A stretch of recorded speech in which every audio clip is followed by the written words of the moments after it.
என்ன research methodology அப்படின்னு சொன்னா, நம்மளுக்கு வந்து எம்எல்ஏ ஹேண்ட் புக் அப்படின்னு ஒரு புக் இருக்கு. அதுல வந்து நம்ம ரிசர்ச் பண்றப்போ சில விதிகள்லாம் இருக்கு, சில நெறிமுறைகள்லாம் இப்படிதான் பண்ணணும் ரிசர்ச் அப்படின்னு சொல்லியிருக்காங்க. அது லேட்டஸ்ட் எடிஷன் 9th எடிஷன்.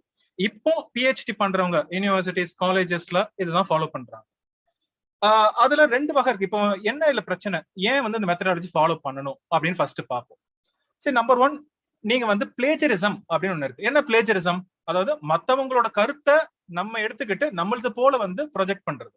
நம்மளது கிடையாது, மத்தவங்க கருத்தை எடுத்துக்கிட்டு இது நம்மளது அப்படின்னு சொல்லிக்கிட்டா அது வந்து பிளேஜரிசம். இது வந்து ஒரு குற்றம் இல்லையா? இது வந்து தெஃப்ட், இன்டெலெக்சுவல் தெஃப்ட், ஒரு திருட்டு.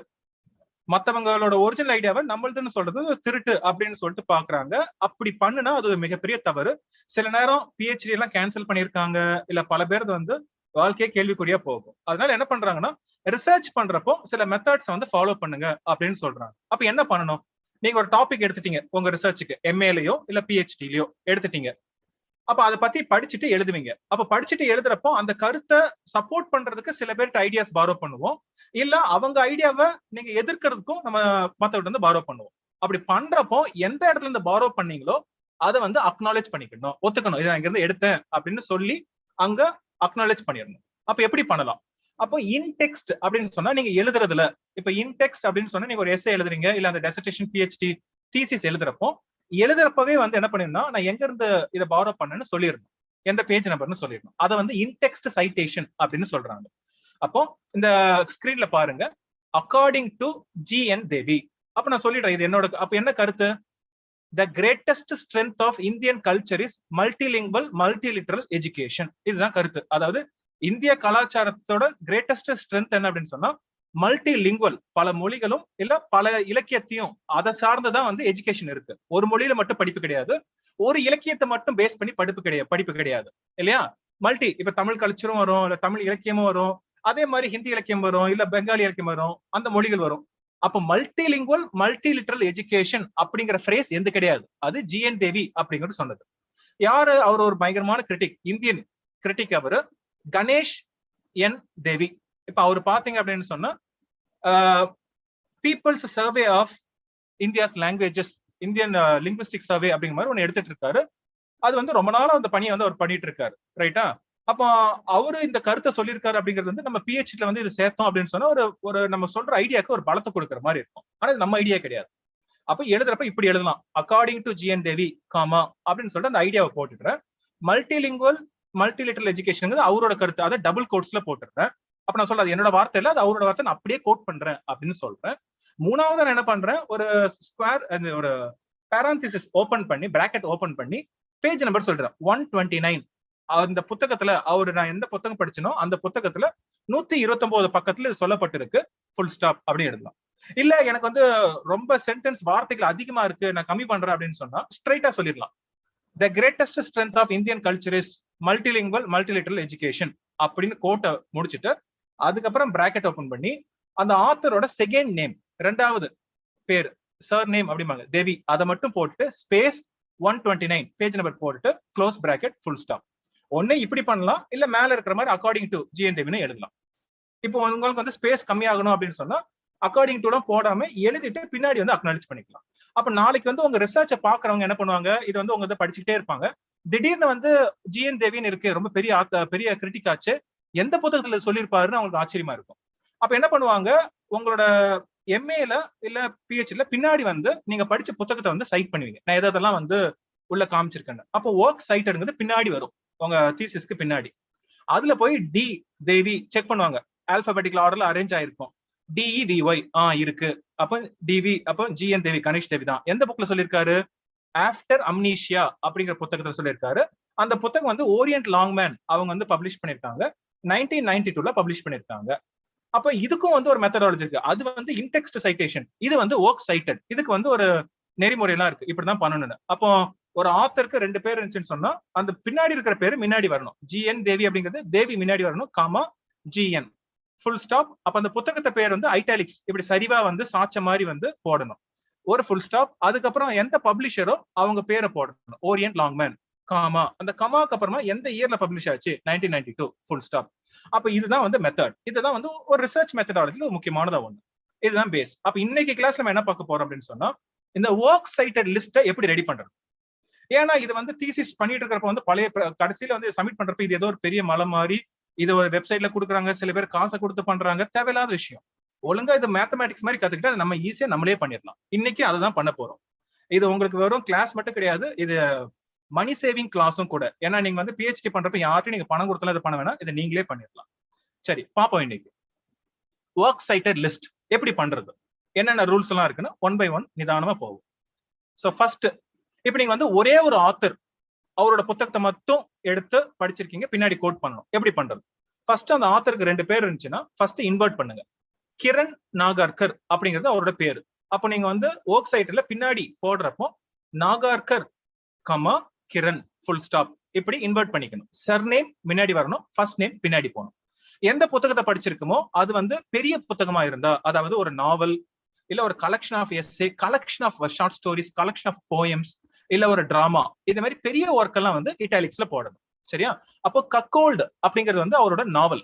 அப்ப நாவல்ங்கிறது பெரிய ஒர்க், அதை வந்து என்ன பண்ணோம், இட்டாலிக்ஸ்ல போடுறோம், ஃபுல் ஸ்டாப். அதுக்கப்புறம் யார் இதை பப்ளிஷ் பண்ணா, ஹார்பர் காலின்ஸ் அப்படிங்கிற பப்ளிஷர் பப்ளிஷ் பண்ணிருக்காரு. அடுத்தது அதை போட்டு காலின்ஸ் பக்கத்துல அந்த பப்ளிஷர் முடிஞ்ச உடனே கமா போட்டு year of publication 2017 full stop. இதுதான் வந்து பேசிக் என்ட்ரி. இந்த என்ட்ரி நீங்க கண்டிப்பா தெரிஞ்சு வச்சுக்கணும், மனப்பாடம் பண்ணி வச்சுக்கணும். ஏன்னா இதை பொறுத்துதான் அதுக்கப்புறம் இது பேஸ், இதுக்கப்புறம் கொஞ்சம் கொஞ்சமா எந்தெந்த எக்ஸ்ட்ரா இன்ஃபர்மேஷன் இதுக்குள்ள நம்ம ஆட் பண்ணிக்கலாம். So simply boat, first name invert பண்ணீங்க, ஒரு ஃபுல் ஸ்டாப், அதுக்கப்புறம் அந்த ஒர்க் வந்து இட்டாலிக்ஸ்ல போடுறோம், அதுக்கப்புறம் publisher comma year of publication full stop. சரியா? அப்புறம் இதுல வந்து நான் உங்களுக்கு சில விஷயத்தை நான் சொல்லணும். இது ஒரு கன்ஃபியூஷன் நம்ம ரிசர்ச்சர் பண்ணிட்டு இருக்கிறப்போ என்ன அப்படின்னு சொன்னா, அந்த புக்ல நீங்க வந்து இது எந்த இடத்துல போய் தேடுறது இயர் ஆஃப் பப்ளிகேஷன் அப்படின்னு சொன்னா காப்பிரைட் பேஜ்ல இருக்கும். நீங்க இடது பக்கம் அந்த டைட்டில் இருக்கும், அதுக்கு பின்னாடி பாத்தீங்கன்னா இடது பக்கத்துல வந்து காப்பிரைட் பேஜ் அப்படின்னு ஒண்ணு இருக்கும். இப்ப அதுலயே சில கன்ஃபியூஷன் வரும். ஏன்னா சில இடத்துல பாத்தீங்கன்னா 2-3 வருஷங்களை கொடுத்திருப்பாங்க. இப்ப நீங்க உங்களுக்கு ஸ்கிரீன்ல பாத்தீங்க அப்படின்னு சொன்னா இந்த book Kiran Nagarkar Indian novelist வந்து கக்கோல்ல எழுதியிருக்காரு, அது காலின்ஸ் பப்ளிஷ் பண்ணிருக்காங்க. ஆனா அதுல பாத்தீங்கன்னா ஃபர்ஸ்ட் என்ன சொல்லிருக்காங்க, first publish in hardback இல்லையா? அந்த கவர்ல பப்ளிஷ் பண்றப்ப 1997ல பப்ளிஷ் பண்ணிருக்காங்க. பேப்பர் பேக்ல வர்றப்போ 1999ல வருது. கீழே பாத்தீங்கன்னா 14th இம்ப்ரெஷன் 2017 வருது. இப்ப இதுல எந்த வருஷத்தை வந்து நான் ஃபாலோ பண்றது? அப்ப நம்மளுக்கு ஒரு கன்ஃபியூஷன், இதை பப்ளிஷ் பண்ணது முதல்ல வந்து 1997 தானே, அப்ப அந்த இயர் போடுறதா, இல்ல பேப்பர் பேக்ல வந்து இயர் போடுறதா, இல்ல இந்த இம்ப்ரெஷனை போடுறதா? அப்போ எம்எல்ஏ ஹேண்ட்புக்ல தெளிவா சொல்லியிருக்காங்க. என்ன சொல்றாங்க அப்படின்னு சொன்னா, இதே மாதிரி பல வருஷங்கள் இருக்கிறப்போ எது லேட்டஸ்ட் இயரோ அதை தான் வந்து மென்ஷன் பண்ணணும். அப்ப இந்த இடத்துல லேட்டஸ்ட் இயர் என்ன, அதுல வந்து பாத்தீங்கன்னா இல்ல உங்களுக்கு போல்ட்லயே கொடுத்துருக்காங்க 14th இம்ப்ரெஷன் 2017 அப்படின்னு சொல்லிட்டு. அப்போ 2017 தான் போடணும், அதுதான் ரூல். பல வருஷங்கள் இருக்கிறப்போ லேட்டஸ்ட் இயர். சரியா? அப்புறம் இன்னொன்னு, ஏன் லேட்டஸ்ட் இயர் போடுறோம், என்ன லாஜிக் அப்படின்னு சொன்னா, அப்போ லேட்டஸ்ட் இது போறப்போ பேஜ் நம்பர் மாறலாம் இல்லையா? அப்போ இந்த வெர்ஷன் தான் நம்ம ஃபாலோ பண்றோம். அப்போ லேட்டஸ்ட் வெர்ஷனை தான் வந்து கோட் பண்ணணும், அந்த இயரை தான் மென்ஷன் பண்ண, மத்த இயரை மென்ஷன் பண்ண வேண்டிய அவசியம் கிடையாது. அப்போ இது பேசிக் என்ட்ரி. மேபி வந்து உங்களுக்கு ஒரு கன்ஃபியூஷன் வரலாம், இல்லையே என் ரீடர் வந்து ஒரிஜினல் வருஷம் வந்து 2017 தப்பா நினைச்சுக்கிட்டா, ஒருவேளை வந்து 2017 போட்டிருக்காங்க அப்போதான் வந்து புத்தகம் பப்ளிஷ் ஆச்சுன்னு நினைச்சுக்கிட்டா நான் என்ன பண்றது? இது பப்ளிஷ் ஆனது வந்து 1997 தான் ஒரிஜினல் டேட். அது வந்து நான் ரீடருக்கு வந்து நான் சொல்ல நினைக்கிறேன், இந்த கன்ஃபியூஷன் வேணாம் அப்படின்னு நினைக்கிறேன். அப்போ என்ன பண்ணலாம்னா நெக்ஸ்ட் என்ட்ரியை பார்ப்போம். இது பாருங்க, இது வந்து ரூல் சொல்றாங்க. அதாவது ஒரு உங்களுக்கு அது மாதிரி தோணுச்சு, இல்ல என் ரீடருக்கு வந்து ஒரிஜினல் பப்ளிகேஷன் டேட்டையும் நான் சொல்ல விரும்புறேன், ஒருவேளை ஒரிஜினல் பப்ளிகேஷன் இருந்து வேற இது மாதிரி போச்சுன்னா சொல்ல விரும்புறேன் அப்படின்னு சொன்னா இப்படி எழுதலாம். கிரண் நாகர்கர் இல்லையா, அது Nagarkar comma Kiran full stop cuckold full stop. அந்த நாவலுக்கு பக்கத்திலேயே நீங்க என்ன பண்ணலாம்னா 1997 அப்படின்னு வச்சுட்டு ஒரு ஃபுல் ஸ்டாப் வைக்கிறீங்க. இந்த இடத்துல என்ன சொல்லுது அப்படின்னு சொன்னா 1997 வந்து கக்கோல்டோட ஒரிஜினல் டேட் ஆஃப் பப்ளிகேஷன், பின்னாடி இருக்கிறது வந்து லேட்டஸ்ட் வெர்ஷன் அப்படின்னு சொல்லுது. அதுக்கப்புறம் ஒரு ஃபுல் ஸ்டாப் வைக்கிறீங்க, Harper Collins comma 2017 full stop. அப்ப இந்த 2017 வந்து லேட்டஸ்ட் வெர்ஷன், ஒரிஜினலா பப்ளிஷ் ஆனது 1997. இப்போ இது வந்து எல்லா நேரத்திலும் இதை நீங்க ஃபாலோ பண்ண வேண்டிய அவசியம் இல்லை. ஏன்னா சில நேரத்துல வந்து அந்த ஒரிஜினல் பப்ளிகேஷனை நீங்க ஃபாலோ பண்ணிருப்பீங்க, ஆனா பின்னாடி மட்டும் போட்டா போதும். இது வந்து எக்ஸ்ட்ரீம் கேஸ். ஒருவேளை இது மாதிரி கன்ஃபியூஷன் வரப்போ நீங்க தெளிவு பண்றது நல்லது. ரைட்டா? இது என்ன அப்படின்னு சொன்னா, இது வந்து ஒரு நல்ல ஒரு ரிசர்ச்சர் எப்படி வந்து ரீடரை மைண்ட்ல வச்சுக்கிட்டு நீங்க எழுதிருக்கீங்க அப்படிங்கறத காட்டும். இதுதான் வந்து ஒரு நல்ல ரிசர்ச்சருக்கான அடையாளத்தையும் உங்களுக்கு காட்டி கொடுக்கும். அதனால இங்க ஃபாலோ பண்றது தப்பு இல்லை. அடுத்தது பார்ப்போம். Sorry, 2 authors. இப்போ ஒரு ஆத்தருக்கு பதிலா 2 பேர் இருக்காங்கன்னு பார்த்துப்போம். ஒரு புத்தகத்தை 2 பேர் எழுதியிருக்காங்க. இது வந்து பாத்தீங்கன்னா ஒரு ரொம்ப ஃபேமஸான புத்தகம், ஃப்ரீடம் அட் மிட் நைட். ரைட்டா? இது இந்தியாவுக்கு சுதந்திரம் கிடைச்சது பத்தின ஒரு புத்தகம் எழுதுனாங்க. யாரு அப்படின்னு சொன்னா lorry Collins and Dominique Lapierre. இப்ப கூட பாத்தீங்கன்னா இது வந்து யூஜிசி நெட் எக்ஸாம்ல மட்டும் இல்லாம யூபிஎஸ்சி, டிஎன்பிஎஸ்சி அதே போல எக்ஸாம்லயும் இந்த புத்தகத்தை வந்து கேள்வியில கேட்பாங்க. யார் இந்த புத்தகத்தை எழுதுனா அப்படின்னு சொல்லிட்டு. Freedom at midnight, Larry Collins and Dominique Lapierre. இப்ப இதை 2 ஆத்தர் வரப்ப என்ன பண்ணோம் அப்படின்னு சொன்னா, ஆத்தர் அவரோட பேரை மட்டும் இன்வெர்ட் பண்ணா போதுமானது. இப்ப இதுல லாரி காலின்ஸ் முதல் ஆத்தர். அப்ப என்ன பண்றோம், காலின்ஸ் அந்த செகண்ட் நேம் பின்னாடி எடுத்துட்டு வரோம், காமா லாரி, அதுக்கப்புறம் ஒரு கமா போட்டுட்டு ஒரு அண்ட் போட்டுட்டு செகண்ட் நேம், அதாவது இன்னொரு ஆத்தரோட பேரை அப்படியே வச்சுக்கோங்க, டாமினிக் லாப்பியர். அந்த பேரை இன்வெர்ட் பண்ணாம அப்படியே வச்சுக்கணும், ஒரு ஃபுல் ஸ்டாப். அப்ப இதான் ரூல். அப்ப இதுல வந்தா ஒரே ஒரு ஆத்தர் இருந்தா பேரை இன்வெர்ட் பண்ணி ஃபுல் ஸ்டாப். இதே மாதிரி வந்தா ஃபர்ஸ்ட் ஆத்தருக்கு வந்து பேரை இன்வெர்ட் பண்ணிருக்கோம், காலின்ஸ் கமா லாரி கமா வாங்க கண்டிப்பா வைக்கணும். அதுக்கப்புறம் அண்ட் அப்படின்னு ஒரு கன்ஜங்ஷனை போட்டுட்டு செகண்ட் ஆத்தர் பேரை அப்படியே போட்டுறோம், ஃபுல் ஸ்டாப். அதுக்கப்புறம் புக்கோட பேரை இட்டாலிக்ஸ், நான் ஃபர்ஸ்டே சொன்ன மாதிரி அது அப்படியே ஃபாலோ பண்ண வேண்டியதான். ஃப்ரீடம் அட் மிட் நைட் அது இட்டாலிக்ஸ், ஃபுல் ஸ்டாப்.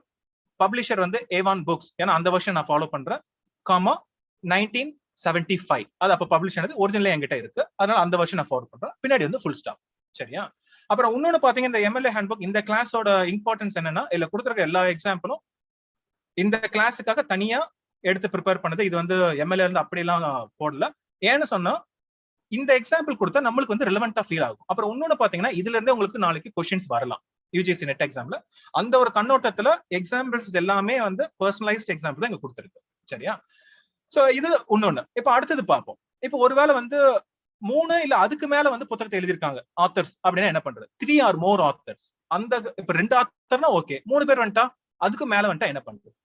அப்ப இங்கிலீஷ்ல பாத்தீங்க, இங்கிலீஷ் லிட்டரேச்சர்ல பாத்தீங்கன்னா உங்களுக்கு தியரி நம்ம 2 நாளா பாத்துட்டு இருந்தோம்.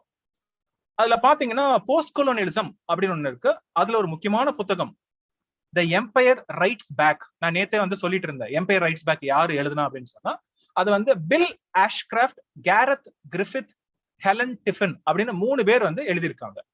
இதோட சப்டைட்டில் என்ன அப்படின்னு சொன்னா, theory and practice in post colonial literatures. ஒரு முக்கியமான புத்தகம் போஸ்ட் கொலோனியல் கிரிட்டிசிசம்ல.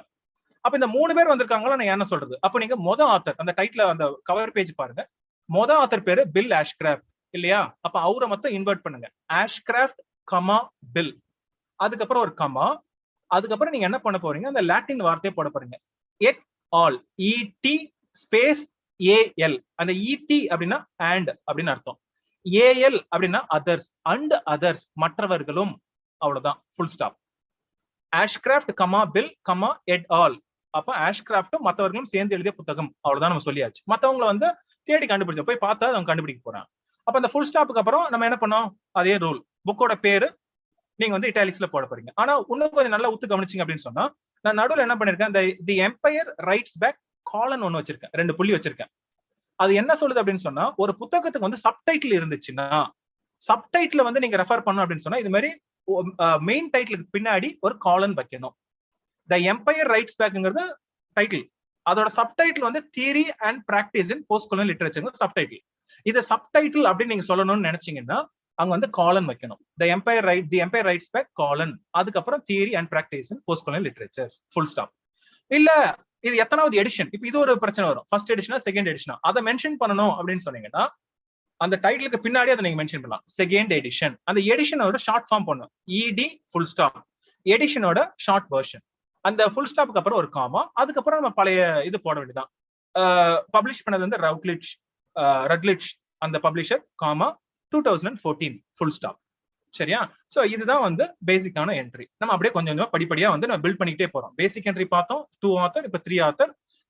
2 பேர் 3 பேர் வந்ததுக்கு அப்புறம் அதுல ஒரு சப்டைட்டிலுக்கு என்ன பண்றது, ஒரு எடிஷன் என்ன பண்றதுன்னு சொல்லிட்டு நம்ம பார்த்தாச்சு. அப்புறம் இன்னொன்னு ஞாபகம் வச்சுங்க, இதுவே வந்து ஒரு நெட் எக்ஸாம்ல ஒரு கேள்வியா வந்துச்சு. அதாவது தி எம்பையர் ரைட்ஸ் பேக்கோட சப்டைட்டில் என்னன்னே ஒரு கேள்வி வந்துருச்சு. அதுக்கு முன்னாடி ஒரு 2 வருஷத்துக்கு முன்னாடி பாத்தீங்கன்னா, இந்த தி எம்பையர் ரைட்ஸ் பேக்கோட ஆத்தர் யாரெல்லாம் எழுதிருக்காங்கன்னு கேள்வி வந்துச்சு. அதனால நான் என்ன பண்ணிருக்கேன் அப்படின்னு சொன்னா, வெறும் எம்எல்ஏ ஹேண்ட் புக் மட்டும் நம்ம இன்னைக்கு பார்க்கல, இதுவே வந்து உங்களுக்கு கிளாஸ் மாதிரி தான் இருக்கும். இதுலயே வந்து முக்கியமான லிட்டரேச்சர் கிரிட்டிசம் எல்லாம் இதுக்குள்ளே உங்களுக்கு இன்ட்ரடியூஸ் பண்ற மாதிரி இருக்கும். அதனால எக்ஸாம்பிள்ஸ்க்கும் நீங்க அட்டென்ஷன் பண்ணி பாருங்க. அடுத்தது போவோம். சரி, ஒருவேளை வந்து 3 ஆத்தர் ஓகே, டிரான்ஸ்லேட்டர் வந்தா, ஏன்னா எல்லாமே வந்து இங்கிலீஷ்ல எழுதுறது இல்லையா, டிரான்ஸ்லேஷன் ஆகுது, தமிழ்ல இருந்து இங்கிலீஷ்க்கு போகுது, மலையாளத்துல இருந்து இங்கிலீஷ்க்கு போகுது, ஸ்பானிஷ் இங்கிலீஷ் போகுது. அப்போ டிரான்ஸ்லேட்டர் மென்ஷன் பண்ணா இதான் ரூல். வழக்கம் போல என்ன பண்ணுங்க, அந்த ஆத்தரோட பேரை, ஒரிஜினல் ஆத்தரோட பேரை இன்வெர்ட் பண்ணுங்க. இப்ப பாத்தீங்கன்னா 2002ல இப்போ ரீசெண்டா பாத்தீங்கன்னா இந்த புக்குக்கு வந்து மேன் புக்கர் இன்டர்நேஷனல் பிரைஸ் அது ஒண்ணு கொடுத்தாங்க இல்லையா? அதாவது இன்டர்நேஷனல் புக்கர் பிரைஸ் எதுக்கு கொடுப்பாங்க அப்படின்னு சொன்னா டிரான்ஸ்லேஷன் கொடுப்பாங்க வருஷம். இந்த வருஷம் வந்து பாத்தீங்கன்னா டூம் ஆஃப் சாண்ட் அப்படிங்கிற ஒரு ஹிந்தி நாவல் அதை வந்து இங்கிலீஷ்ல டிரான்ஸ்லேட் பண்ணியிருந்தாங்க, அதுக்கு தான் கிடைச்சது. அப்ப அதுதான் இங்க வந்து உங்களுக்கு எக்ஸாம்பிளா கொடுத்திருக்கேன். அப்போ அவங்க எழுதினது வந்து கீதாஞ்சலி ஸ்ரீ, ஃபர்ஸ்ட் ஹிந்தியில எழுதினவங்க அவங்க. அப்ப அந்த ஆத்தர் பேரை ஃபர்ஸ்ட் வந்து இன்வெர்ட் பண்றோம், Shree comma Geetanjali full stop. இப்போ புத்தகம் வந்து நான் இங்கிலீஷ்ல தான் படிக்கிறேன், ரைட்டா? அப்ப அந்த புத்தகத்தோட பேரு டூம் ஆஃப் சாண்ட், அது இட்டாலிக்ஸ்ல போட்டாச்சு, ஃபுல் ஸ்டாப். இதுக்கப்புறம் வந்து என்ன பண்ணுங்க, எக்ஸ்ட்ரா இன்ஃபர்மேஷன் அப்படியே அடிக்கிட்டு போக வேண்டியதுதான். அப்படியே எந்த ஒரு ஷார்ட் வெர்ஷனை யூஸ் பண்ணாம translated by Daisy Rockwell, translated T caps, ஏன்னா முன்னாடி வந்து full stop, translated by Daisy Rockwell comma, publisher பேர் வந்து ஹாமிஷ் ஹாமில்டன், அது வந்து பப்ளிஷரோட பேரு, காமா 2022 ஃபுல் ஸ்டாப். சரியா? சோ இதுதான் வந்து பேசிக். அப்ப அந்த பேசிக் என்ட்ரி ஞாபகம் நம்ம எக்ஸ்ட்ரா இன்ஃபர்மேஷன் வந்து அடிக்கிட்டே போலாம்.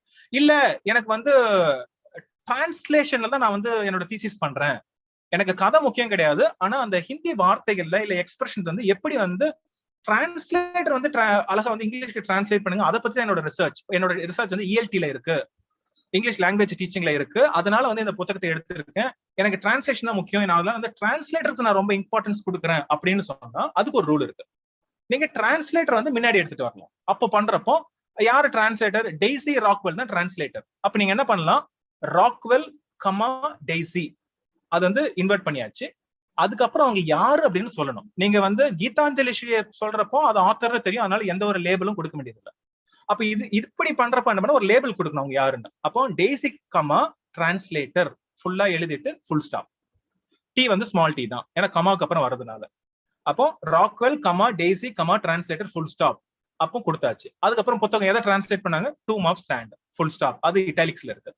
அதுக்கப்புறம் இது யாரு எழுதுனா, அப்போ வந்து வெறும் பை அப்படின்னு போட்டா போதும். பை, பி வந்து கேப்ஸ், கீதாஞ்சலி ஸ்ரீ இப்போ வந்து இன்வெர்ட் பண்ணக்கூடாது, அப்படியே போட்டுட்டு comma Hamish Hamilton publisher comma 2022 full stop.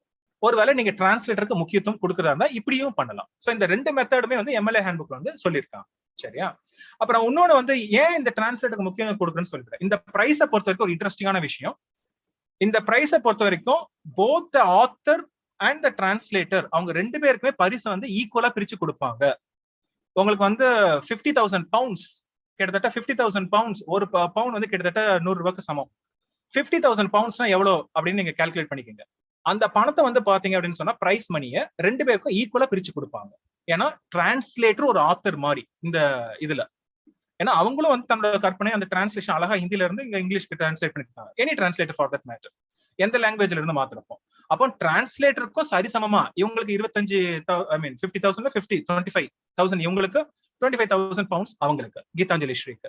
அதனால வந்து பாத்தீங்கன்னா டிரான்ஸ்லேட்டருக்கு முக்கியத்துவம் அதிகமா இருக்கு இந்த காலகட்டத்துல. இந்த பிரைஸையும் போய் செக் பண்ணுங்க. இதுக்கு முன்னாடி இந்தியன் நாவல்ஸ்க்கு எதுக்கு கொடுத்துருக்காங்கன்னு செக் பண்ணுங்க. இது முதல் நாவல் கிடையாது, இதுக்கு முன்னாடி இந்தியன் நாவல் ஓகே, இதுக்கு முன்னாடி மத்த கண்ட்ரீஸ்ல மத்த இதுக்கும் கொடுத்தாங்க. இந்தியன் நாவல் இது முதல் தடவை மேன் புக்கர் பிரைஸ் வாங்குறது. சரியா? இன்டர்நேஷனல் பிரைஸ் வாங்குறது. புக்கர் பிரைஸ் வேற, அது வந்து தனியா இருக்கு. இதுக்கு முன்னாடி பாத்தீங்கன்னா புக்கர் பிரைஸ் வந்து அருந்ததிராய் வாங்கியிருக்காங்க இல்லையா, கிரண் தேசாய் வாங்கிருக்காங்க, அதெல்லாம் வேற. இது வந்து மேன் புக்கர் இன்டர்நேஷனல் பிரைஸ். அந்த பிரைஸ் என்னன்னு போய் செக் பண்ணுங்க. இதுக்கு முன்னாடி யார் வின் பண்ணிருக்காங்க? இந்தியாவில இவங்க தான் முதல் தடவை வின் பண்றாங்க. அடுத்தது பார்ப்போம். ஒருவேளை எடிட்டரா இருந்தா, இப்ப டிரான்ஸ்லேட்டர் பார்த்தோம், எடிட்டர் அதேதான். நம்ம என்ன பண்ண போறோம், ஃபர்ஸ்ட் ஆத்தர் பேரை இன்வெர்ட் பண்ணுங்க, ஜான் மில்டன் இல்லையா, Milton comma John full stop. அப்புறம் அந்த புத்தகத்தோட பேரு. இப்ப நான் என்ன பண்ணிருக்கேன், இது இந்த புத்தகத்தை நான் ஃபாலோ பண்றேன், தி அனடேட்டட் மில்டன் அப்படிங்கிற ஒரு கலெக்ஷன், அது ஃபாலோ பண்றேன் ஃபுல் ஸ்டாப். அதுக்கப்புறம் இதை எடிட் பண்ணது யாரு அப்படிங்கிறது பர்டன் ராஃபல். அப்ப அந்த இது அப்படியே டிஸ்கிரிப்ஷன் போடுங்க, எடிட்டட் பை, அங்க டிரான்ஸ்லேட்டட் பைன்னு போட்டோம் இல்லையா, இங்க edited by Burton Raffel comma publisher Bantam Classic comma 2008 full stop. இப்போ ஒருவேளை வந்து இன்னொரு எக்ஸாம்பிள் உங்களுக்கு கொடுக்குறேன். ஒருவேளை எடிட்டர் முக்கியம் அப்படின்னு சொன்னா அப்போ அந்த டிரான்ஸ்லேட்டர் முக்கியம் அப்படின்னு பார்த்தோம் இல்லையா, அதே போல அடுத்த எக்ஸாம்பிள் பாருங்க. ஜம்பால் அக்ரி அப்படிங்கிறவங்க வந்து ஒரு அமெரிக்கன் நாவலிஸ்ட், இந்தியன் ஆரிஜின், அவங்க இங்க பிறந்தவங்க, அங்க இப்போ ஆத்தரா இருக்காங்க, அங்க சிட்டிசன்ஷிப்லாம் அங்கதான். இப்போ அவங்க வந்து ஒரு எடிட்டரா இப்போ வந்து ஒரு புத்தகம் வெளியிட்டாங்க. இப்ப அதை வந்து நான் வந்து அவங்க, ஏன்னா அவங்கன்னு சொன்னா எல்லாருக்கும் தெரியும், ஏன்னா அவங்க வந்து பாத்தீங்கன்னா புலிட்சர் பிரைஸ் வின் பண்ணிருக்காங்க இல்லையா, இன்டர்பிரட்டர் ஆஃப் மேலடிஸ் அப்படிங்கிற ஒரு ஷார்ட் ஸ்டோரி கலெக்ஷன் வந்து புலிட்சர் பிரைஸ் வின் பண்ணிருக்காங்க. அதுக்கப்புறம் அவங்களோட நாவலும் த நேம் சேக் அப்படிங்கிற ஒரு நாவல் வந்து ரொம்ப பிரபலமான ஒரு நாவல். அப்ப அவங்க வந்து எடிட்டரா இருக்காங்கன்னா முக்கியத்துவம் இல்லையா? அப்ப அவங்கள வந்து நான் எடிட்டரா ஃபர்ஸ்ட் போடுறேன். அப்போ ஷிம்பா லஹரிங்கிறது இல்ல ஷம்பா லஹரி ரெண்டும் கரெக்ட் தான். Lahiri comma Shampa comma editor full stop. என்ன கலெக்ஷன் எடுத்து வந்தாங்க? The Penguin book of Italian short stories. அத அவங்க எடிட் பண்ண கலெக்ஷன். கமா யார் பப்ளிஷ் பண்ணா? Penguin Classics comma 2020 full stop. சரியா? இப்படியும் பண்ணலாம். எடிட்டருக்கு முக்கியத்துவமும் கொடுக்கலாம். சரியா? அப்ப இதோட இம்பார்ட்டன்ஸ் கொஞ்சம் பார்த்தலாம். நான் ஏன் அந்த ஃபர்ஸ்ட் இது நான் உங்களுக்கு மென்ஷன் பண்ணேன், தி அனோடேட்டட் எடிஷன் வந்து நான் ஏன் சூஸ் பண்ணி இந்த எக்ஸாம்பிள் கொடுத்தேன் அப்படின்னு சொன்னா, ஒருவேளை நாளைக்கு வந்து உங்களுக்கு மில்டன்ல இருந்து உங்களுக்கு பிரிஸ்கிரைப் பண்ணிருந்தாங்கன்னா இந்த எடிஷனை ஃபாலோ பண்ணுங்க, நல்லா இருக்கும். அதாவது ப்ரொஃபசர் அகாடமில பாத்தீங்கன்னா ஏற்கனவே வந்து பிஜிடிஆர்பி பாலிடெக்னிக் டிஆர்பிக்கு நாங்க கோச் பண்ணிருக்கோம் இங்கிலீஷ்க்கு. அப்போ வந்து பிஜிடிஆர்பில பாத்தீங்க இல்ல பாலிடெக்னிக் பாத்தீங்கன்னா உங்களுக்கு வந்து மில்டனோட பாரடைஸ் ரீகெயின்ட் வந்து என்ன பண்ணிருக்காங்க அப்படின்னு சொன்னா பிரிஸ்கிரைப் பண்ணிருக்காங்க. இல்ல பாரடைஸ் லாஸ்ட்ல புக் 9 பிரிஸ்கிரைப் பண்ணுவாங்க மோஸ்ட்லி காம்படிட்டிவ் எக்ஸாம்ல. ரைட்டா? அப்ப அதுக்கு வந்து நீங்க என்ன பண்ணலாம்னா காம்படிட்டிவ் எக்ஸாம்ல அனோடேட்டட் வெர்ஷன் ஃபாலோ பண்றது நல்லது. ஏன்னா அனோடேட்டட் வெர்ஷன் அப்படின்னு சொன்னா அந்த பழைய வார்த்தைகளுக்கு அர்த்தம் மட்டும் இல்லாம ஏதாட்டும் ரெஃபரன்ஸ் இருந்துச்சு அப்படின்னு சொன்னா அந்த எடிட்டர் என்ன பண்ணிருப்பாரு, தேடி கண்டுபிடிச்சு அதெல்லாம் பக்கத்திலே வந்து மீனிங் கொடுத்திருப்பாரு, கீழே வந்து ஃபுட் நோட்ஸ் கொடுத்திருப்பாரு, எல்லாமே இருக்கும். அப்ப நாளைக்கு வந்து உங்களுக்கு கொஸ்டின் எப்படி கேட்டாலும் ஈஸியா அனோடேட்டட் வெர்ஷன் படிக்கிறப்ப உங்களுக்கு ஈஸியா இருக்கும், கொஸ்டின் ஆன்சர் பண்ண ஈஸியா இருக்கும். அதனால காம்படிட்டிவ் எக்ஸாம் பண்றப்ப அனோடேட்டட் வெர்ஷன் படிக்கிறது ரொம்ப நல்லதா இருக்கும். சரியா? அதனால இந்த இதை வந்து எக்ஸாம்பிள் உங்களுக்கு அப்படி கொடுத்திருக்கேன். ரெண்டாவது ஷம்பா லஹரியை பத்தி நீங்க கொஞ்சம் பேர் தெரிஞ்சுக்கீங்க. முக்கியமா அந்த நேம் சேக் அப்படிங்கிற நாவல் அதோட கதை என்ன அப்படிங்க போய் பாருங்க. அதுக்கப்புறம் எந்த பிரைஸ்க்கு வந்து புலிட்சர் பிரைஸ் வாங்கினாங்க அப்படின்னு சொன்னா இன்டர்பிரட்டர் ஆஃப் மேலடிஸ் அந்த ஷார்ட் ஸ்டோரி அதை பாருங்க. அப்புறம் இன்னொரு இன்ட்ரெஸ்டிங் விஷயம் என்ன அப்படின்னு சொன்னா ஷம்பா லஹரி வந்து அவங்களுக்கு இட்டாலியன் அந்த மொழியும் தெரியும். அவங்க வந்து இட்டாலியன்லயும் இப்ப நாவல் எழுதுறாங்க. இப்ப ரீசெண்டா இட்டாலியன்ல ஒரு நாவல் எழுதுனாங்க, அது இங்கிலீஷ்ல டிரான்ஸ்லேட் பண்ணி வெளியிட்டு இருக்காங்க. அப்ப அவங்களுக்கு இட்டாலியன் தெரியும் அப்படிங்கறனால இட்டாலியன்ல வந்து சில கதைகள்லாம் படிக்கிறாங்க. அதை வந்து என்ன நினைக்கிறாங்க, ஒரு தொகுப்பா எடுத்துட்டு வரணும்னு நினைச்சிட்டு தான் இந்த சீரிஸ் எடுத்துட்டு வராங்க, இந்த கலெக்ஷன் எடுத்துட்டு வராங்க, the Penguin book of Italian short stories. அப்புறம் இன்னொன்னு தெரிஞ்சுக்கணும், இது பல பேர் டிரான்ஸ்லேட் பண்ணிருக்காங்க. இல்ல ஒவ்வொரு ஷார்ட் ஸ்டோரியும் வந்து ஒவ்வொருத்தர் டிரான்ஸ்லேட் பண்ணிருக்காங்க. இவங்க எடிட்டர் மட்டும் இல்லாம சில 2-3 ஷார்ட் ஸ்டோரி இவங்களும் டிரான்ஸ்லேட் பண்ணிருக்காங்க. ஆனா முதன்மை எடிட்டர். சரியா? அதுதான் இங்க போட்டிருக்கோம். சரியா? சோ எடிட்டர் வந்தா இப்படி பாருங்க. இப்ப அடுத்தது போவோம். இப்போ இதுக்கு மேல இன்னொன்னு, ஒருவேளை எடிட்டரே வந்து 2-3 பேர் இருந்தா என்ன பண்றது? ஒரு எடிட்டர்னா பரவாயில்ல. Simple rule. எப்படி 2 ஆத்தர் இருந்தா ஃபர்ஸ்ட் ஆத்தர் இன்வெர்ட் பண்ணுமோ அதே ரூல் தான் இங்க. என்ன பின்னாடி அவங்களோட லேபிள போட்டுருணும். இப்ப பாத்தீங்கன்னா பார்பரா ஹெச் சாலமன் அவங்களும் எலின் பனிட்டா அவங்க 2 பேரும் சேர்ந்து ஒரு கலெக்ஷன் எடுத்து வந்திருக்காங்க. அப்ப எடிட்டருக்கு நம்ம முக்கியத்துவம் கொடுக்கறப்போ ஃபர்ஸ்ட் பேர் வந்து இன்வெர்ட் பண்ணுவோம். சாலமன் காமா பார்பரா ஹெச் ஒரு ஃபுல் ஸ்டாப் இருக்கு. அது வந்து அது மிடில் நேம் கூட ஃபுல் ஸ்டாப். அதுக்கப்புறம் நீங்க என்ன பண்ணணும், ஒரு கமா வைக்கணும் இல்லையா? அதான் ரூல். அண்ட் அந்த கன்ஜங்ஷன் போட்டுட்டு ரெண்டாவது பேரை இன்வெர்ட் பண்ண கூடாது. எலின் பனிட்டா அப்படியே போட்டுட்டு காமா அவங்க யாரு, எடிட்டர்ஸ். ஆத்தர்ஸா தான் நம்ம எந்த லேபிளும் கொடுக்க வேண்டியதில்லை. எடிட்டர்ஸ்னால ப்ளூரல் இல்லையா, எடிட்டர்ஸ் அப்படின்னே போட்டுருங்க ஃபுல் ஸ்டாப். என்ன புக்கோட பேர் என்ன, பேசேஜஸ். அது புக்கோட பேரு. காலன் ஏன்னா சப்டைட்டில், அதனால காலன் வச்சிருக்கோம். 24 modern Indian short stories full stop, அதுவும் இட்டாலிக்ஸ்ல போட்டாச்சு. பப்ளிஷ் பண்ணது வந்து signet classics gamma 2009 full stop. சரியா? சோ இதுதான் வந்து என்ட்ரி. அப்ப நீங்க பாத்தீங்கன்னா ஃபர்ஸ்ட் ஒரு என்ட்ரி கத்துக்கிட்டா அடிஷனல் இன்ஃபர்மேஷன் ஆட் பண்ணிட்டே போறோம். மெத்தட் கத்துக்கிட்டா இது ஈஸி. இதுக்கு போயிட்டு ஒருத்தட்ட பணம் கொடுத்து ஒரு பிப்ளியோகிராஃபி எழுதி தரீங்களான்னு கேட்கறது, இல்லைன்னா ஒரு வெப்சைட்ல போட்டுட்டு நம்ம டீட்டெயில் அடிச்சுக்கிட்டு அது ஒன்று கிரியேட் பண்ண தேவையில்லாதது. நம்மளே அழகா கான்பிடென்ட்டா கத்துக்கிட்டா ஒரு மேத்தமேட்டிக்ஸ் மாதிரி அழகா ஃபார்முலா மாதிரி ஞாபகம் வச்சுக்கிட்டு பாத்துக்கலாம். நீங்க ஃபியூச்சர்ல இந்த இதை பாருங்க. உங்களுக்கு ஏதாவது டவுட் இருந்தா இந்த வீடியோ பயங்கர ஹெல்ப்ஃபுல்லா இருக்கும். இதை வாசிட்டு நீங்களே பண்ணி முடிச்சிடலாம். ஆனா இதை பிஹெச்டி பண்றவங்களை மையமா வச்சுக்கிட்டு நான் இந்த பிபிடி ரெடி பண்ணிருக்கேன். ஏன்னா இது ரொம்ப யூஸ்ஃபுல்லா அவங்களுக்கு இருக்கும். அடுத்த என்ட்ரி பாருங்க. ஒருவேளை வந்து எடிட்டர்ஸ் வந்து ஒன்னு 2த்துக்கும் மேற்பட்டவங்களா இருந்தா என்ன பண்றது? நம்ம ஏற்கனவே ஆத்தர் 2த்துக்கும் மேற்பட்டவங்க என்ன பண்ணுமோ அதே தான். இப்ப இல்ல முதன்மையான ஆத்தர் வந்து மார்க் ஷோரர், அதை மட்டும் இன்வெர்ட் பண்ணுங்க. ஷோரர் கமா மார்க் கமா என்ன பண்ணணும், அண்ட் அதர்ஸ்னு போடணும். அது லாட்டின்ல என்ன பண்றோம், எட் ஆல் அப்படி வச்சுட்டு ஒரு ஃபுல் ஸ்டாப், அதுக்கப்புறம் ஒரு காமா. ஏன்னா அது வந்து ஒரு ஃப்ரேஸ் லேபிள் கொடுக்குறோம். அந்த கமாக்கு பதிலா என்ன சொல்றோம், எடிட்டர்ஸ். அவங்க எல்லாம் எடிட்டர்ஸ் அப்படி ஒரு லேபிள் கொடுத்துட்டு ஃபுல் ஸ்டாப். புத்தகத்தோட பேர் வந்து கிரிட்டிசிசம் காலன் என subtitle the foundations of modern literary judgment full stop அப்படிங்கிற ஒரு புத்தகம் இட்டாலிக்ஸ்ல போட்டாச்சு. அதுக்கப்புறம் இது வந்து பப்ளிஷரோட பேரு, ஹாட்கோட் பிரேஸ் அண்ட் வேர்ல்ட் இன்கார்பரேஷன் அப்படிங்கிறது வந்து பப்ளிஷரோட பேரு. அது முடிஞ்சதுக்கு அப்புறம் ஒரு காமா 1958 ஃபுல் ஸ்டாப். சரியா? இதான் பேசிக் என்ட்ரி முடிச்சாச்சு. அப்புறம் இந்த புக் ஏன் மென்ஷன் பண்ணிருக்குன்னா ரெண்டுமே இந்த ரெண்டு புக்குமே வந்து இம்பார்ட்டன்ட். பேசேஜஸ் அப்படிங்கிறது 24 மாடர்ன் ஷார்ட் ஸ்டோரிஸ் அதுல இருக்கு. உங்களுக்கு என்னைக்காவது காம்படிட்டிவ் எக்ஸாம்ல ஏதாவது ஷார்ட் ஸ்டோரிஸ் இதுல இருந்து பிரிஸ்கிரைப் பண்ணாங்கன்னா இந்த கலெக்ஷன் எடுத்து பார்க்கலாம். அடுத்தது வந்து இது வந்து கிரிட்டிசிசம்ல வந்து உங்களுக்கு பாத்தீங்கன்னா ஒரு அந்தாலஜி, இது முக்கியமான அந்தாலஜி. இல்ல நான் ஒரு ஃபேமஸான ஆர்டிகல்ஸ் இல்ல எஸ்ஏஸ் எல்லாம் வந்து கிரிட்டிக்ஸ், மேஜர் கிரிட்டிக்ஸ் எழுந்தது ஒரு தொகுப்பாயிட்டு வந்திருக்காங்க. சோ அதனால உங்களுக்கு இங்க கொடுத்திருக்க ஒவ்வொரு எக்ஸாம்பிளுமே வந்து லிட்டரேச்சருக்கு கனெக்ட் ஆனது தான். அடுத்தது பார்ப்போம். ஒருவேளை எடிட்டரும் டிரான்ஸ்லேட்டர் ஒண்ணுனா என்ன பண்றது, அதுக்கும் என்ட்ரி வச்சிருக்காங்க எம்எல்ஏ ஹேண்ட் புக்ல சொல்றாங்க. இப்ப நம்ம முன்னாடி கிளாஸ் அன்னைக்கு தியரி கிளாஸ்லயே பார்த்தோம். மிக்கைல் பக்தின் யாரு அவரு அப்படின்னு சொன்னா, மிக்கைல் பக்தின் வந்து ஒரு பிரபலமான கிரிட்டிக், முக்கியமா ரஷ்யன் ஃபார்மலிசம் அது கீழே வந்து அவர் படிக்காங்க, ரஷ்யன் கிரிட்டிக் அவர். இப்ப அவர் வந்து நாங்க எக்ஸாம்பிளா கொடுத்திருக்கேன். ஏன் அப்படின்னு சொன்னா அது ரஷ்யன்ல எழுதப்பட்டது, அது இங்கிலீஷ்ல டிரான்ஸ்லேட் பண்ணிருக்காங்க இல்லையா, அப்புறம் எடிட்டும் பண்ணிருக்காங்க ஒரே ஆள். அப்ப எப்படி பண்றது? ஃபர்ஸ்ட் வந்து ஆத்தர் பேரை இன்வைட் பண்ணுங்க, பக்தின் கமா மிக்கைல் ஃபுல் ஸ்டாப். புக்கோட பேரு ப்ராப்ளம்ஸ் ஆஃப் டாஸ்டோவெஸ்கிஸ் பொய்டிக்ஸ், முக்கியமான புத்தகம், நோட் பண்ணி வச்சுக்கோங்க. இதை இட்டாலிக்ஸ்ல போடுங்க, ஃபுல் ஸ்டாப். உங்க புத்தகத்துல எப்படி மென்ஷன் பண்ணிருக்காங்களோ டைட்டில் பேஜ்ல அதை அப்படியே போடுங்க. Edited and translated by Caryl Emerson, அப்படியே எழுதுங்க. Edited and translate by Caryl Emerson, கமாக்கு அப்புறம் அந்த பப்ளிஷர் பேர் அப்படியே போடுங்க. Extra information, university of Minnesota press. இல்ல நீங்க நோட் பண்ண வேண்டியது யூனிவர்சிட்டி வந்து ஷார்ட் ஃபார்ம்ல போடுங்க, யூ. வெறும் கேபிட்டல் யூ போட்டா போதும், யூனிவர்சிட்டியை மென்ஷன் பண்ண வேண்டியது. யூ அப்படின்னு சொன்னா university, U of Minnesota P, அந்த பிங்கிறது பிரஸ். இந்த ஷார்ட் ஃபார்ம் நீங்க யூஸ் பண்ணலாம். பிக்கு அப்புறம் ஒரு காமா, 1999 ஃபுல் ஸ்டாப். சரியா? அடுத்தது, இப்ப ஒருவேளை வந்து டிரான்ஸ்லேட்டர் வேற எடிட்டர் வேற சார், அப்ப என்ன பண்றது? புக்ல எந்த ஆர்டர்ல பண்றீங்களோ அதே மாதிரி மென்ஷன் பண்ணுங்க. இப்ப அடுத்ததும் அவர் எழுதின புத்தகத்தை தான் கொடுத்திருக்கேன். பக்தின் கமா மிக்கைல் இன்வெர்ட் பண்ணியாச்சு, ஃபுல் ஸ்டாப். அவர் எழுதின புத்தகம் speech genres and other late essays, full stop. அந்த டைட்டில் பேஜ்ல எப்படி இருக்கோ அதை அப்படியே போடுங்க. Remember you have to use commas. ஒவ்வொரு காமாவும் ஒரு இன்ஃபர்மேஷன், ஒரு பீஸ் ஆஃப் இன்ஃபர்மேஷன் அங்க போடுறோம். Translated by Bern, BERN, Bern W McGee, அதை போட்டாச்சு, காமா. அந்த காமாக்கு அப்புறம் editor sentence, edited by Caryl Emerson and Michael Holquist, ரெண்டு பேரும் சேர்ந்து எடிட் பண்ணிருக்காங்க. டிரான்ஸ்லேட் பண்ணது வேற, எடிட் பண்ணதும் வேற, அது நம்ம தெளிவா மென்ஷன் பண்றோம்.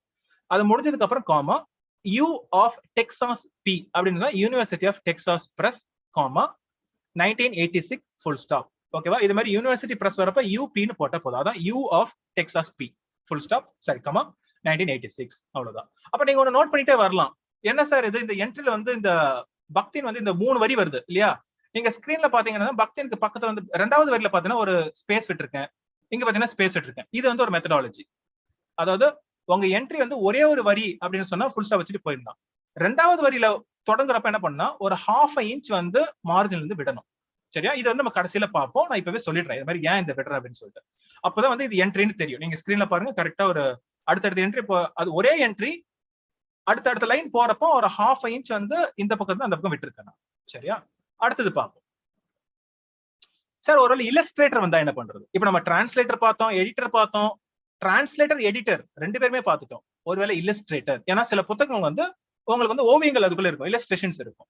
அது வந்து சில நேரம் இம்பார்ட்டன்ஸா இருக்கும். ஏன்னு சொன்னா இந்த புத்தகம் ரொமோலா அப்படிங்கிறது நாங்க பாலிடெக்னிக் டிஆர்பிக்கு கோச் பண்றப்ப இந்த புத்தகம் அவங்களுக்கு வந்து பிரிஸ்கிரைப் பண்ணியிருந்தாங்க. அப்ப வந்து நான் இந்த எடிஷன் ஃபாலோ பண்ணேன். அப்ப பாத்தீங்கன்னா உள்ள வந்து பயங்கரமா இருந்துச்சு. அதாவது இல்லஸ்ட்ரேஷன்ஸ் வந்து ரொம்ப அற்புதமா இருந்துச்சு. இது அந்த கதையோட ஒன்றி போயிருந்துச்சு. இதுவே வந்து தனியா எடுத்து படிக்கலாம் போல இருந்துச்சு. இப்ப பாத்தீங்கன்னா ரிசர்ச், நம்ம நேற்று வந்து கல்ச்சர் ஸ்டடிஸ் பார்த்தோம், கல்ச்சர் ஸ்டடிஸ் அண்ட் இன்ட்ரோடக்ஷன். இப்ப கல்ச்சர் ஸ்டடிஸ்ல வந்து நீங்க இமேஜஸ் மட்டும் எடுத்து கூட ரிசர்ச் பண்ணலாம். இல்லஸ்ட்ரேஷன் அந்த காலகட்டத்தை எப்படி காமிக்குது, ஈவன் நாவல்ல இல்லாதது கூட அந்த இல்லஸ்ட்ரேஷன் வந்து எப்படி வந்து ஒரு இல்லஸ்ட்ரேட்டர் கேப்சர் பண்ணிருக்காரு அப்படிங்கறத நம்ம ரிசர்ச் பண்ணலாம். அப்போ நீங்க கல்ச்சர் ஸ்டடிஸ்ல இல்லஸ்ட்ரேஷன் வந்து இல்ல காமிக்ஸ் வந்து இல்ல கிராஃபிக் நாவல மையமா வச்சுக்கிட்டீங்கன்னா இல்லஸ்ட்ரேட்டருக்கு இம்பார்ட்டன்ஸ் கொடுக்கணும் இல்லையா, நம்ம அதையும் வச்சு பண்ணலாம். அப்போ இந்த நாவல் பிரிஸ்கிரைப் பண்ணியிருந்தப்போ பாலிடெக்னிக்கு நான் இந்த வெர்ஷன் எடுத்து ஃபாலோ படிச்சேன். அதுல இல்லஸ்ட்ரேஷன் யார் பண்ணியிருந்தா ஃபெட்ரிக் லைட்சன் அந்த காலத்து ஆள வந்து பண்ணிருக்காரு. அப்ப நான் அதை வந்து மென்ஷன் பண்ணணும்னு நினைக்கிறேன். வெறும் ரொமோலா இல்ல, அந்த இல்லஸ்ட்ரேஷன் முக்கியங்கிறத மென்ஷன் பண்ணலாம். எப்படி? அதே போல ஃபர்ஸ்ட் ஆத்தரை இன்வைட் பண்ணுங்க, George Eliot comma George full stop. புத்தகத்தோட பேரு ரொமோலா, அவங்களோட ஒரு ஹிஸ்டாரிக்கல் நாவல். இதுவே ஒரு கேள்வியா வந்திருக்கு, ஜார்ஜ் இலியட்டோட ஹிஸ்டாரிக்கல் நாவல் என்ன அப்படின்னு சொன்னா ரொமோலா, இட்டாலியன்ல செட் பண்ணிருப்பாங்க. ரொமோலா இட்டாலிக்ஸ்ல போட்டாச்சு, ஃபுல் ஸ்டாப். அப்படியே போடணும். எப்படி டிரான்ஸ்லேட்டட் பைன்னு போட்டோமோ அதே போல இல்லஸ்ட்ரேட்டட் பை, ஐ வந்து கேப்ஸ்ல போடுங்க, ஏன்னா ஃபுல் ஸ்டாப் அப்புறம் வருது. illustrated by Frederick Leighton, comma, publisher Road View Press, comma, 2005, full stop. அவ்வளவுதான் பேசிக்கான என்ட்ரி. இந்த பக்கம் நீங்க பாக்குற பிக்சர் வந்து இந்த புத்தகத்துல இருந்து எடுத்தது. ஃபெட்ரிக் லைட்டன் அதை வரைஞ்சிருக்காரு. அந்த புத்தகத்துல பாத்தீங்கன்னா ஹீரோயின் உங்களுக்கு வந்து பாத்தீங்கன்னா ரொமோலா இருக்காங்க. ரொமோலோட அப்பா வந்து பாத்தீங்கன்னா ரொம்ப வயசானவர், அவர் கண்ணு தெரியாது. அவங்களுக்கு வந்து இவங்க வந்து படிச்சு காமிப்பாங்க. அந்த சீனை வந்து அழகா வந்து இந்த இல்லஸ்ட்ரேட்டர் கேப்சர் பண்ணிருக்காரு. அந்த பிக்சர்ல பாத்தீங்க அப்படின்னு சொன்னா ரொமோலா வந்து ஒரு புத்தகத்தை ஓபன் பண்ணி வச்சு, பெரிய புத்தகம், ஒரு ஒரு போடியம் மேல வச்சு அதை படிக்கிறாங்க. கீழே அவங்க அப்பா வந்து கீழே கேட்டுட்டு இருக்காரு. அவர் ஒரு ஸ்காலர், பயங்கரமான ஸ்காலர் அவரு. அந்த ஒரு ரூம் அப்படியே பாத்தீங்கன்னா அந்த செட்டிங், பழைய காலத்து செட்டிங் தெரியுது. அப்புறம் அந்த பொண்ணு வந்து எலக்ட்ரிசிட்டி ஒரு விளக்கு மேல இருக்கு, அது அப்படியே டைட்டா திருப்புறா. ரைட்டா? இவ்வளவு நுட்பமா வந்து வரைஞ்சிருக்காங்க. இதை வச்சே நம்ம ரிசர்ச் பண்ண முடியும் இப்ப காலகட்டத்துல. சரியா? அடுத்தது போவோம். சார், ஒருவேளை ஆத்தர் பேரே இல்லைன்னா என்ன பண்றது? என்ட்ரில நான் என்னன்னு எழுதுவேன்? ஏன்னா அனானிமஸ் ஒர்க்ஸ் இருக்கு, அன்னோன் ஆத்தர் பேர் தெரியாது. ஏன் அப்படின்னு சொன்னா நீங்க அந்த காலத்துல வந்து ஓல்டு இங்கிலீஷ் இல்லையா, ஓல்டு இங்கிலீஷ் வந்து அரௌண்ட் ஒரு 450 பிசி இல்லையா, ஒரு 5th செஞ்சுரியில பாத்தீங்கன்னா ஓல்டு இங்கிலீஷ் நம்ம தனியா ஒரு பீரியட் படிக்கிறோம், ஹிஸ்டரி ஆஃப் இங்கிலீஷ் லிட்டரேச்சர்ல. அப்போ அதுல ஒரு முக்கியமான எபிக் அப்படின்னு சொன்னா பியால்ஃப் எழுதுனது யாருன்னு நம்மளுக்கு தெரியாது. அது வந்து ஒரு ஜெர்மானிக் ஒரு ட்ரைபிளை பத்தி இல்ல அவங்கள பத்தியான ஒரு லெஜண்ட், அது ஒரு ஸ்காண்டினேவியன் ஹீரோவை பத்தி அது பியால்ஃப். ஆனா எழுதுனது யாருன்னு தெரியாது. இன்னும் அந்த டெக்ஸ்ட் வந்து நம்ம கிட்ட சர்வே ஆகுது.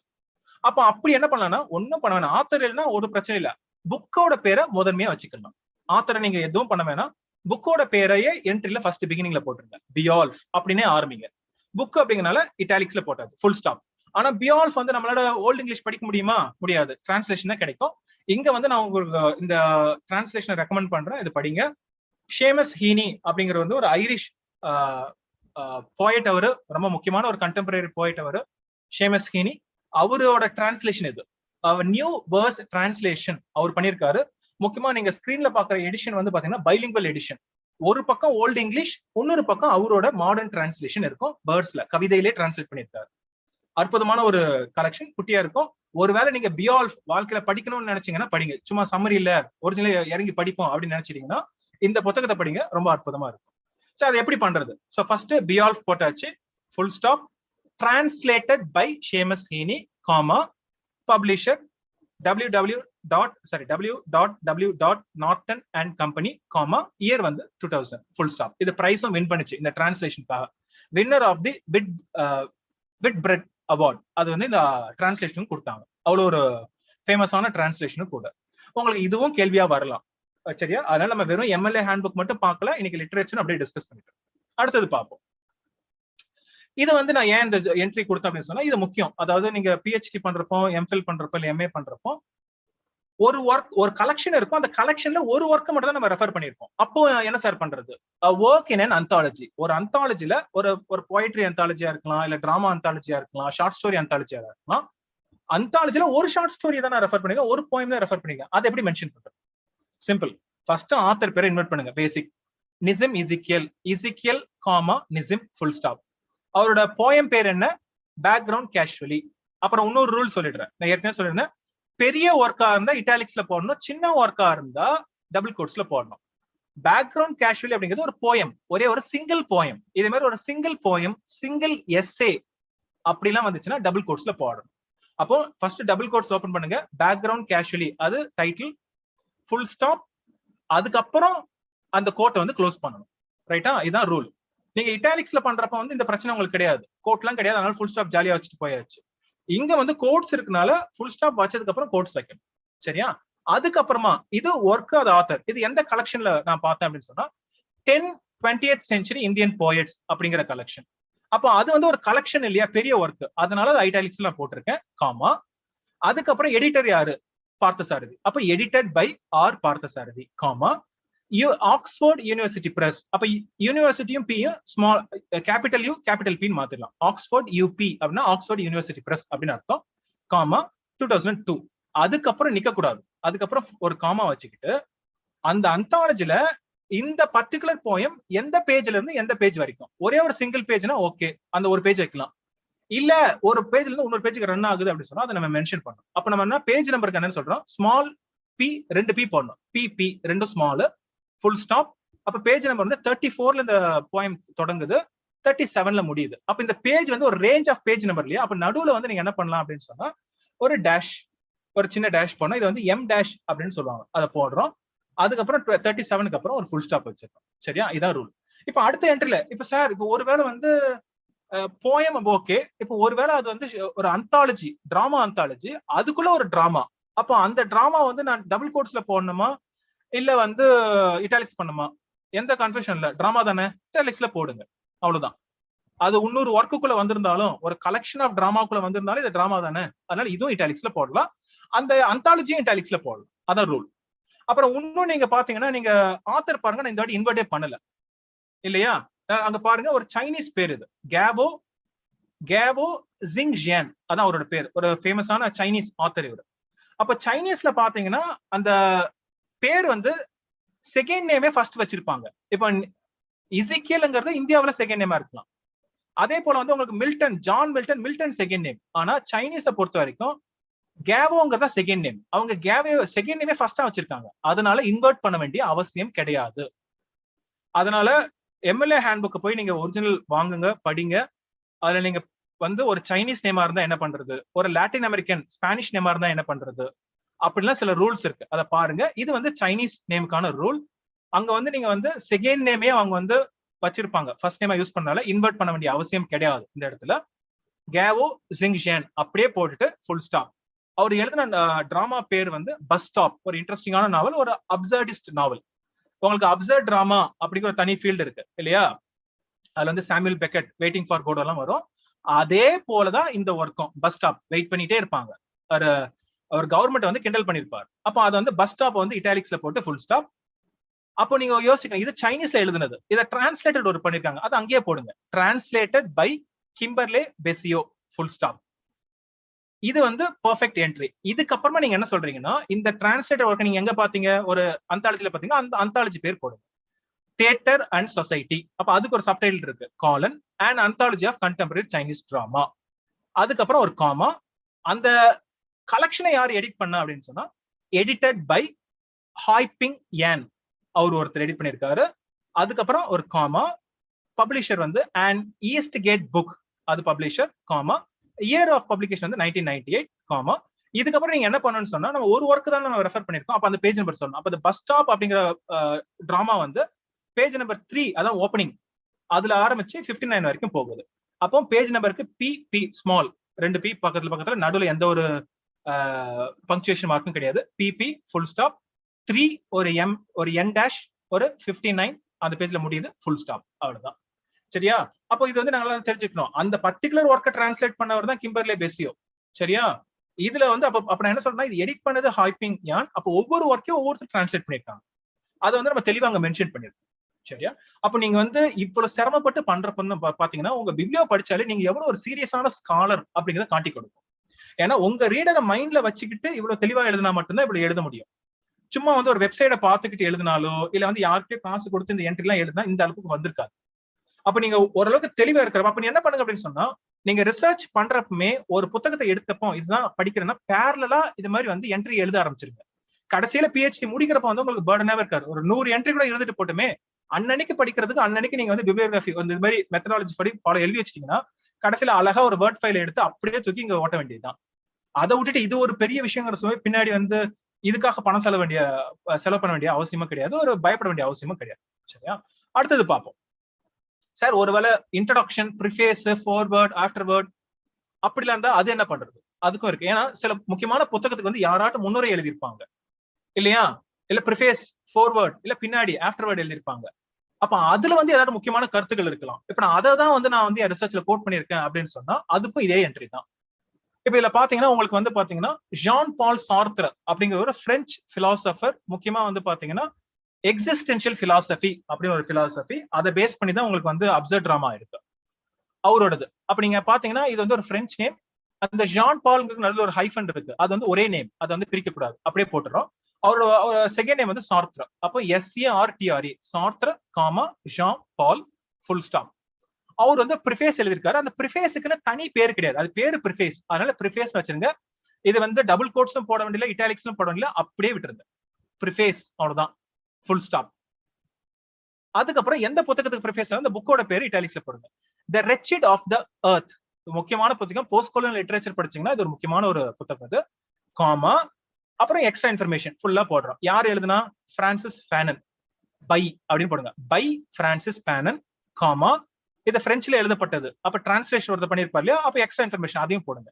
Translated by Richard Philcox, comma, publisher Grove Press, comma, year வந்து 2004, காமா, அப்புறம் அந்த ப்ரிஃபேஸ் எந்த பேஜ்னு சொல்லணும் இல்லையா, அப்ப போடுறோம் பிபி ஃபுல் ஸ்டாப்.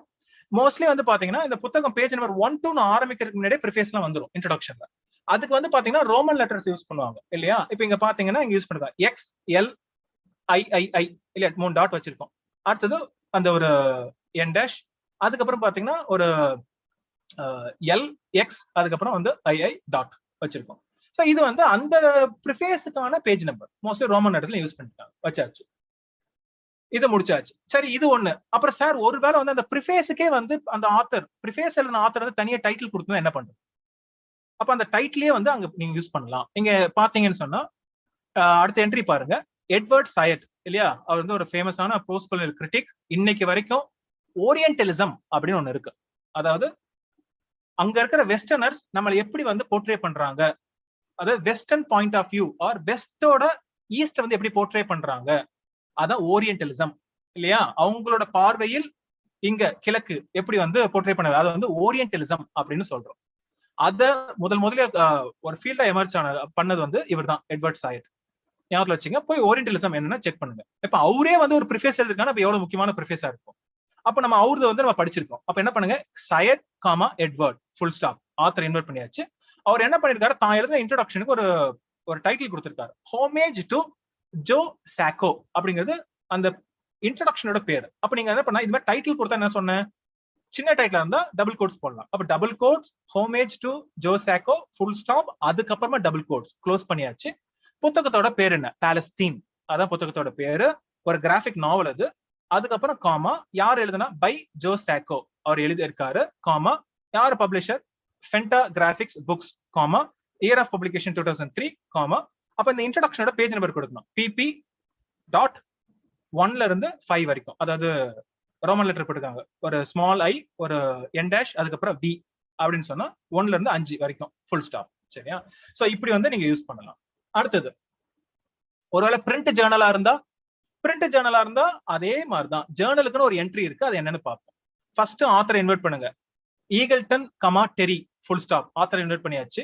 அவரு இந்த ஜேர்னல்ல எந்த எஸ்ஏ எழுதிருக்காருன்னா, ஐ கண்டெயின் மல்டிடியூட்ஸ். நான் சொன்ன எஸ்ஏ வந்து டபுள் கோட்ஸ். அப்ப double quotes I contain multitude full stop double quotes close பண்ணியாச்சு.